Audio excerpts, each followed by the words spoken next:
Seasons End, Marillion. We are listening to this track, Berlin, of course, coming off of their fifth studio album, released 1989. Hope you guys are doing well and finding yourselves in a good place as we dive into this. Just a little bit of this particular track, Berlin. We're checking this out as this was suggested and sponsored by Caden. Caden, thank you so much for the request, for sending this one in here a little bit ago. I appreciate that. Just got through storming. I feel like I say that almost every recording. Man, it looks yellow back there with these lights. It just got finished storming a bunch, like a lot. And so now, as the storms have settled and moved away, it's time to sit down, relax, listen to a little bit from Marillion, which I actually have some more Marillion coming up in a couple of weeks. So you'll see some more coming through in the near future. But I see that this track had also been suggested by Y. Lily, Sci-Fi Monkey, and Taste as well, 941. So thank you guys as well. All right, what do you say we go ahead and listen to the track? We'll discuss it a little bit after. Can I tell you something super random that has nothing to do with this at all? But I guess it kind of reminded me because even though he's not on this album, Marillion, Fish, my wife says that my lunch today was a little weird. My combination today was a little weird. I had a pouch of tuna with a cup of peppermint coffee. All right, let's go ahead and listen to the song. We'll discuss it after. I wanted both, and I just didn't feel like waiting between them. Why not just have them together? Why not?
Love how mellow and melodic this is.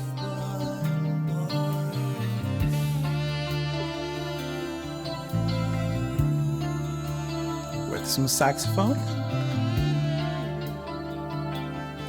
That is sexy.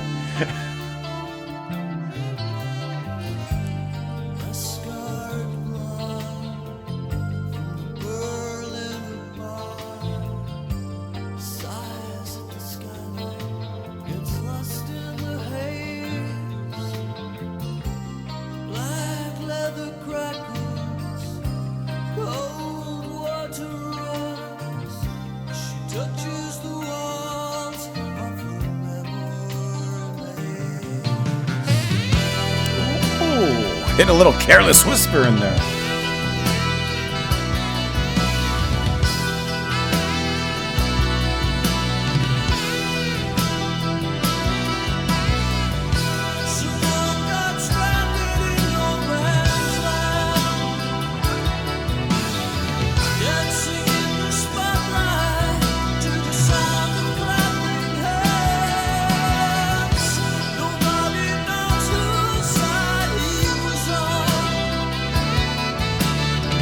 That sax just rounds it out.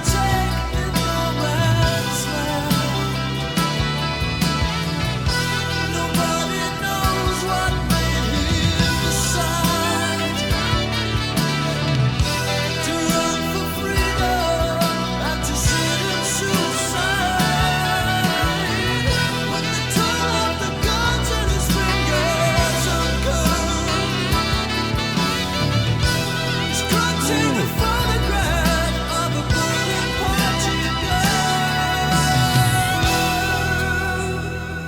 I mean, that right there is like a single. 3 minutes and 20 seconds right there. But let's see where it goes.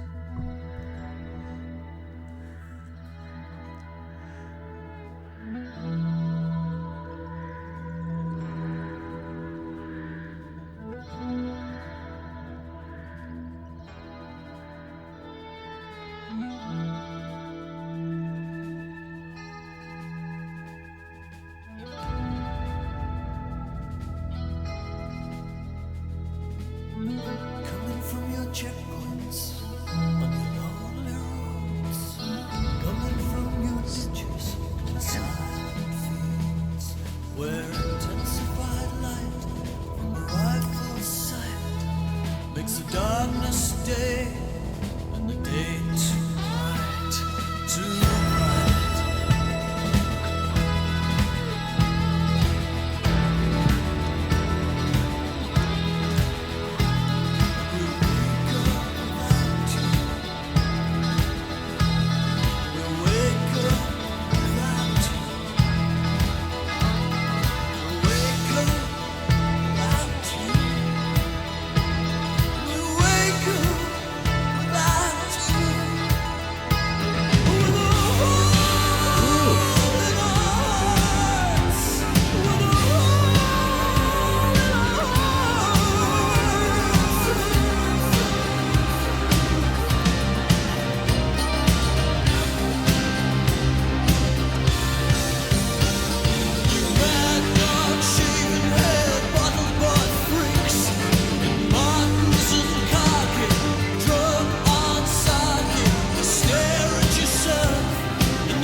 Rip up into the solo.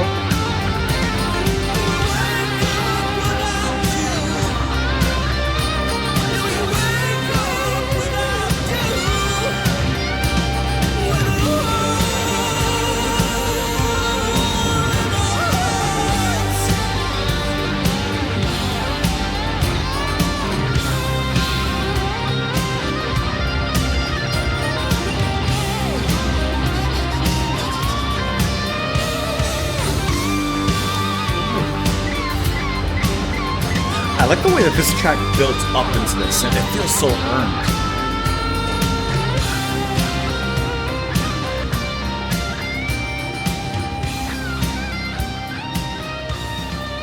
Can't be a long fade out.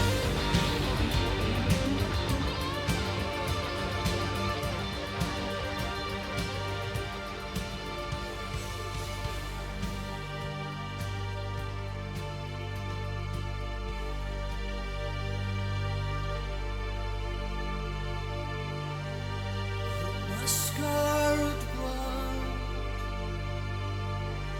from the Berlin bar rises at twilight, gets thirsty again.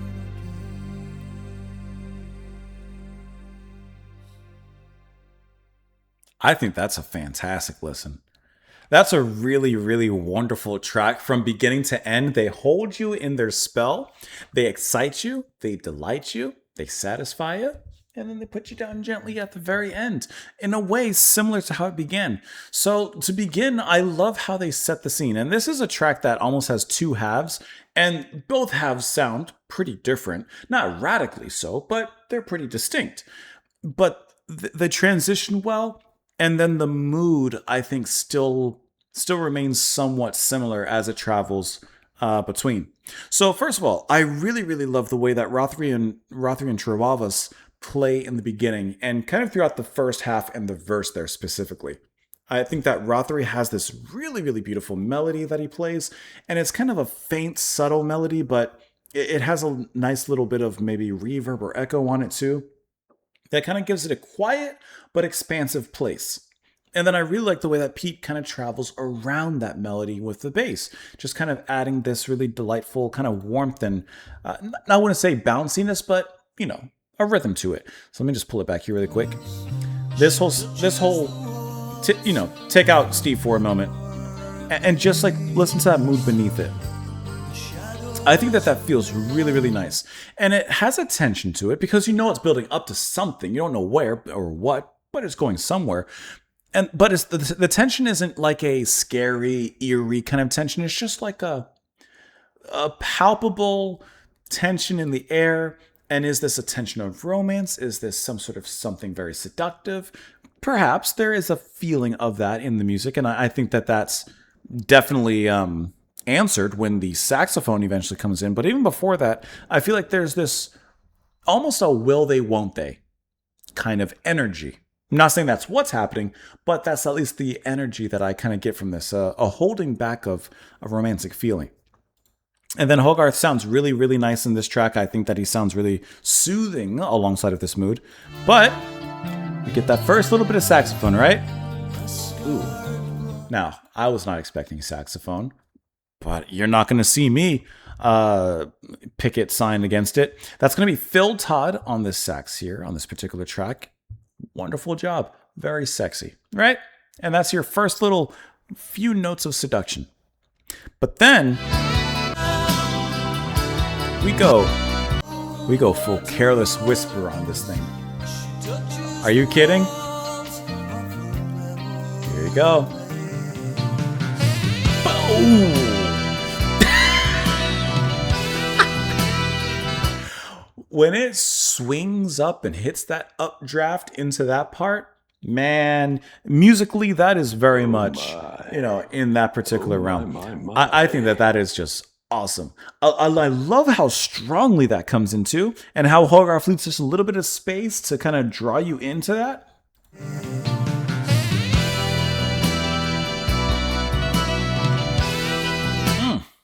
That feels fantastic. That feels great. And I love how long this saxophone plays at that particular section as well. It's not just a quick blip and we're out of here.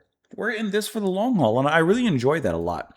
And then, like I said, we begin to move into the second half of the song. Literally at 3 minutes and 20 seconds, you could split this thing in half, and Marillion could have a perfect, I'm not saying this is not perfect, you could have like the perfect single from this album if you take that first 3 minutes and 20 seconds.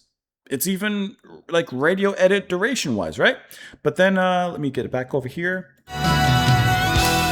There you go. 3 minutes and 20. It's on the screen. And then we give a little ambience, a little space, and we transition to the next. And I think that this may also have something to do with the lyrics, which we'll kind of talk about. There's a little bit of a marching beat that kind of comes in the midst of this whole droning section here. Here, they're just very subtly in the back. And then it moves into the next track. Well, I shouldn't say the next track, the next half of the track. But it does feel kind of like a different song altogether. But like I said, not extremely so that it's like, well, how did we get from Willow's Farm to Apocalypse in 9/8? No, it's nothing like that jarring, but there is a change. But like how direct and, I would say, rocking out this part is. Listen to that. Come on. It sounds awesome. And I really like Rothery's solo at the tail end of this. And once again, kind of like the saxophone in the first half, it's not just there for a little lint in your pocket time. It's here for the whole wallet. And he's soloing even while Hogarth's going. There's some speed, there's some aggression, but there's a deep amount of passion behind it. And really great drumming from Mosley as well. Even before it gets into the more powerful sections, Mosley's performing a lot of little, I always call them dances, but I'm gonna call them Skittles. Like he's playing the hi-hat a little bit more, like than just the he's adding like little rolls on them and stuff like that. Like, just livens up the music a little bit more, and there's a lot of pop on the toms in between fills and things like that. It hits all the great notes in this one. But that saxophone is, to me, the star of this particular night. The mascaraed blonde from the Berliner bar rises at twilight, gets dressed in a daze. Black leather crackles, the cold water runs as she touches the walls of her memory maze. And the shadows of men she has known fill her day. She's held half the world in her arms, so they say. But she wakes up without them, with a hole in her heart, and she puts on her clothes, lives her life behind bars. Behind bars. I'm not thinking prisons. I'm thinking like literally bars. Perhaps, is she a lady of the night? Is she just out and about? I mean, it says she's held half the world in her arms, so they say. Or maybe this is not literally about a person or a character, but it could be, of course, personifying Berlin, the city itself. Someone got stranded in no man's land, dancing in the spotlight to the sound of clapping hands. Nobody knows whose side he was on. It's a risk that you take in no man's land. Nobody knows what made him decide to run for freedom and certain suicide. He's going over the trenches into no man's land, of course. When they turn off the guns and his fingers uncurl, he's clutching a photograph of a Berlin party girl.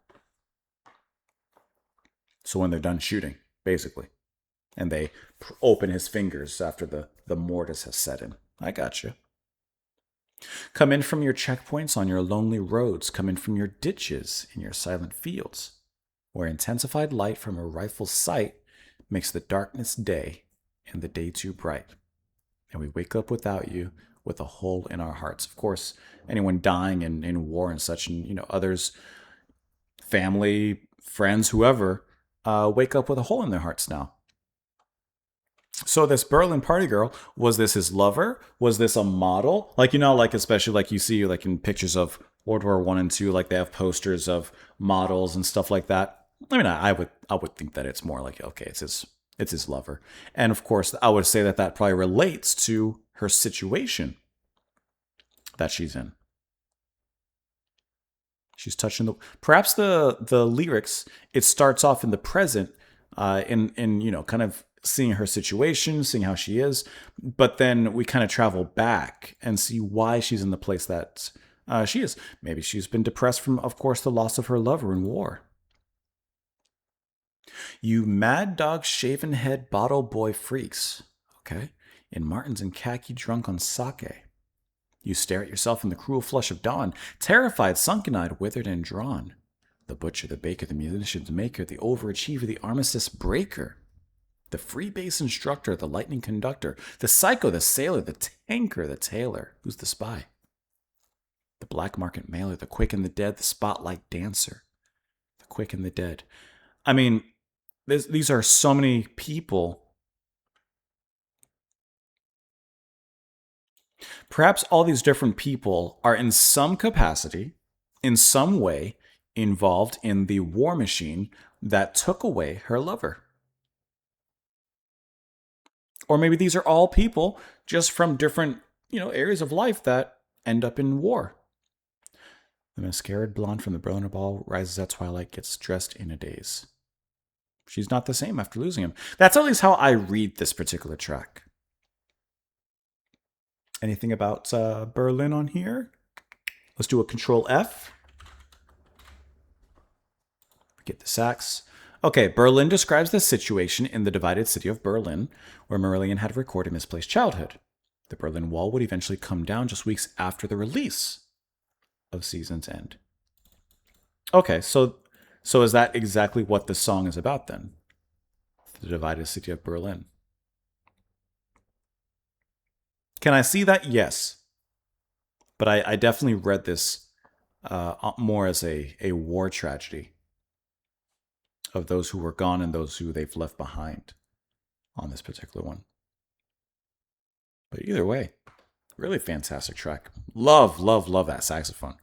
I mean, that careless whisper moment? Did you hear it? Did you even hear it? Let it rip, man. Let it rip. She touches the wall of her memories, and now all those memories come rushing back in. And the memories that come rushing in right there, saxophone, at least in my opinion, is always very sensual, and perhaps those are the memories rushing back to her of him.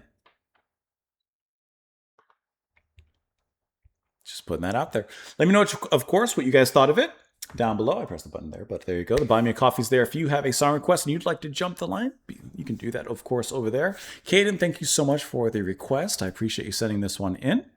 I hope you all enjoy the rest of your day, and I will see you guys next time. Bye.